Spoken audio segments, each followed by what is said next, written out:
As you guys can probably tell, I'm a huge horror fan.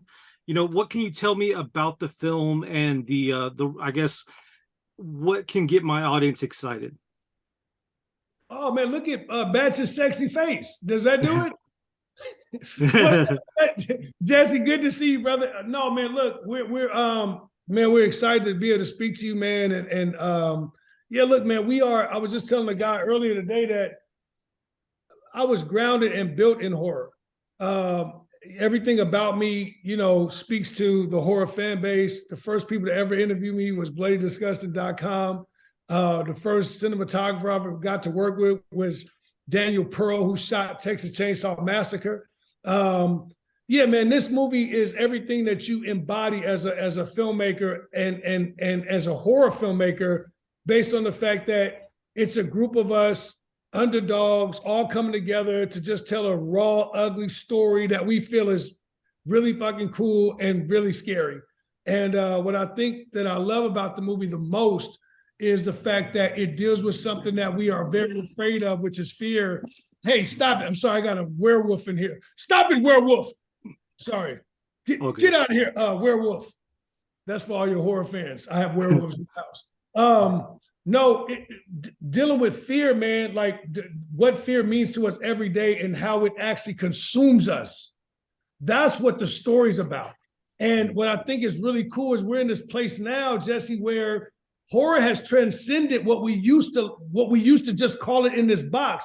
Now you have Get Out, now you have X, now you have A24 making, you know what I mean? It's just so different, man.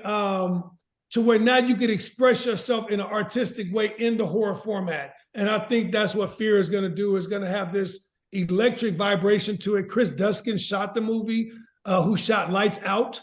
Ruby Modine is in the film, who I absolutely love, from Happy Death Day. Obviously, Andrew has his horror background with The Babysitter. But this thing is, it is a roller coaster ride, man. And at the end of the day, you'll see what the message really is. Yeah, I mean, you mentioned Andrew, obviously, and we have him here, luckily. He's mostly known for comedy, and then also yourself, as a filmmaker.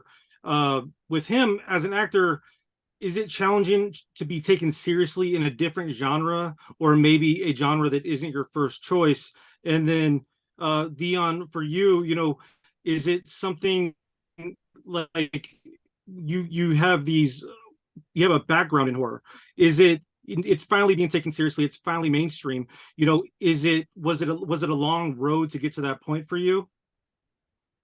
Yeah, definitely, past background is comedic, but that the challenge for this was great, because we had to take the situation and ground it in reality, take the situation and ground it in seeing something that's not there, and being as if it actually was there.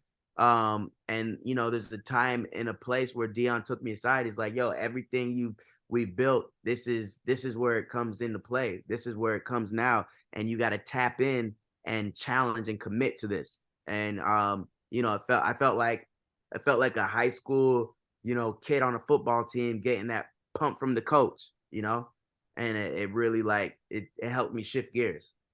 Yeah, I was just gonna say, I'm just echoing what he said, man. The genre, man, is I believe horror is probably the greatest genre of film, or some capacity of horror, which is the cousin to a thriller. You know what I mean? Comedy is interesting as well. If you are a great horror filmmaker, or you are a great comedic filmmaker, chances are you are a prolific director, because it is the only genre in the world that you have to get actors to perform from a 1 to a 10 in different ranges. From, I got to make you laugh, I got to make you jump, got to make you scream, I got to give you every emotion there is. So as a filmmaker, to be able to deliver that to audiences means that you are a very special force behind the camera.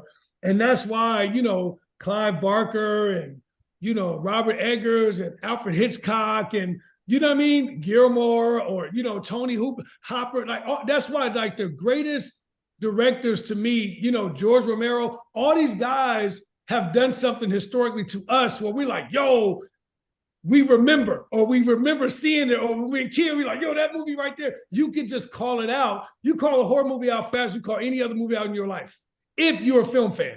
You know what I mean? So the genre means so much, man, and it's so prestigious. But at the same time, what I love about what we were able to do with Fear, man, is to pay homage.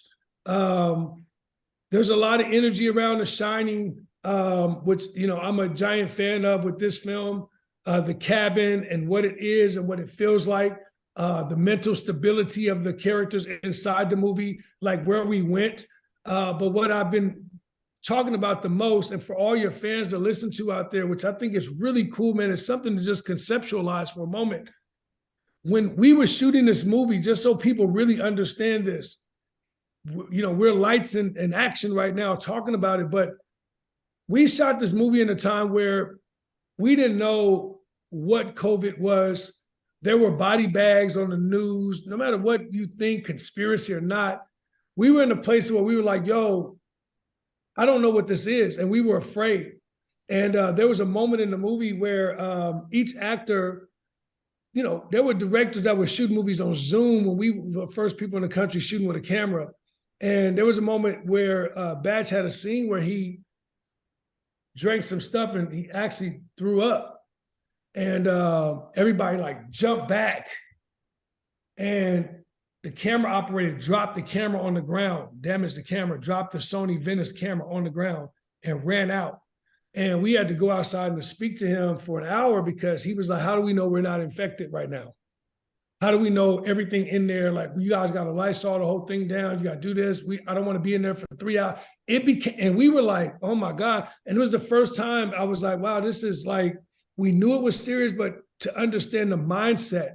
And what I think is so dope about this film, and even just life in general, man, for all horror fans, what the scariest thing you could make, the scariest thing you could think of, the mind creates that. Rosemary's Baby was so prolific because you never seen the baby. Because the mind allows you to see whatever it is it wants you to see that's scary. And this movie is about the manifestation of fear, which is whatever it is you manifest in your life becomes your reality. So if you feel like you're not good enough, if you feel like something's gonna happen to you, if you feel, that is what it is. And it's funny, man, the tongue and the mind, you speak it, it shall come. And that's why it's interesting, man, like we talk about rappers and be like, oh, you keep rapping about death, keep talking about death, and death happens. So this movie is so cold, man. It's so fun, it's so electric, but so real and vibrant. I just can't wait for everybody to go see it. Well, Fear will be in theaters everywhere, January 27th. Thank you guys for your time. Before we go, though, I'm obviously wearing a Power Ranger shirt, and I'm calling from Houston, the home of the Green Ranger, Jason David Frank. So before I let you go, I want to ask Andrew about Legend of White Dragon. What was that experience like, and what can fans look forward to with that one? You know, we have Fear, we have White Dragon, we have a bunch of good stuff in store for you guys. Yeah, and rest in peace.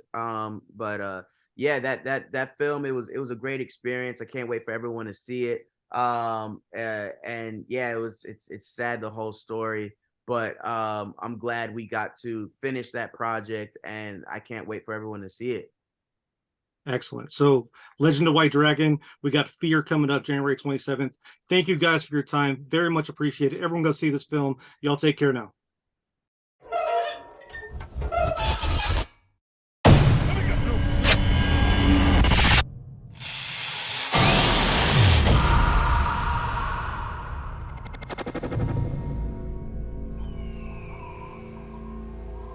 Let's promise to be completely honest with one another. We tell each other our most personal fears. My biggest fear is drowning. Claustrophobia, small, confined spaces. It's something about blood. My biggest fear is losing you. Bullshit.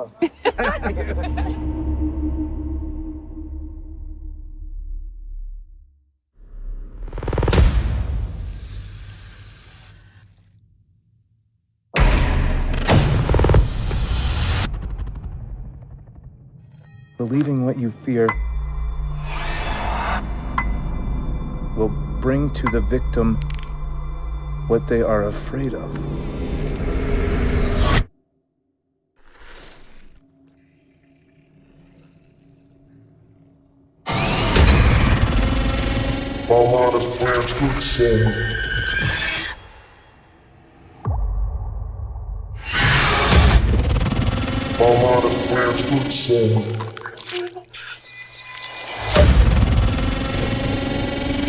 What you doing?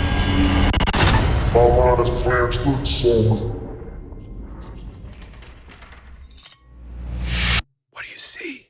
I see how I'm gonna die.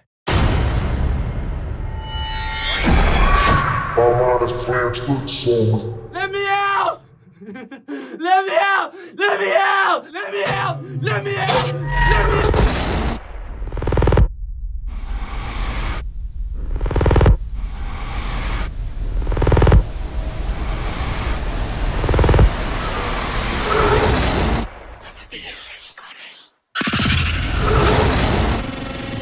My mind is transferred somewhere.